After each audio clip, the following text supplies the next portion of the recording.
মাসের ১৬ কি ১৭ তারিখ আজমাইনের টিকা ডেট ছিল, কিন্তু তখন আজমাইনে বেশ ভালোই ঠান্ডা লেগেছিল, তাই আর দেওয়া হয়নি।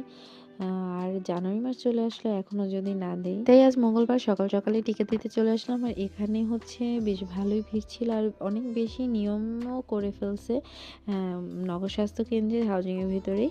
তো আমি ৳৭০ দিয়ে টিকিটটা কাটলাম। টিকিট না, ওটাকে কি বলে, রিসিপ্ট। তারপরে হচ্ছে ওরা টিকাটা দিল। আর আজমাইনকে টিকা দিতে নিলে আমি যে কি পরিমাণ ব্যথা পাই আমি বলে বোঝাতে পারবো না। এবং আমি এ তাকাই নাই। আমি ভিডিও এডিট করার সময়ও তাকাই না। আমি বেশ ভালো ভয় পাইতেছিলাম। টিকা দেয়া শেষ করে শাফিকে নিয়ে গেলাম শাফির ড্রেসের মাপ দিতে। যেহেতু শাফি নতুন মাদ্রাসায় ভর্তি হয়েছে, তাই ওর নতুন ড্রেস লাগবে। আর এখানে নিয়ম হচ্ছে একটা পাঞ্জাবি, একটা জুব্বা, ২ টা পায়জামা। আর আমরা সেই ড্রেসের মাপই দিতে গেলাম। আর মাপ দিতে, দিতে আর ওখানে অনেক সিরিয়াল ছিল, তাই শাফির মেজাজটা অনেক গরম হয়ে গেছিল। আর এখানে টোটাল খরচ আসছে ৳৩,৫০০।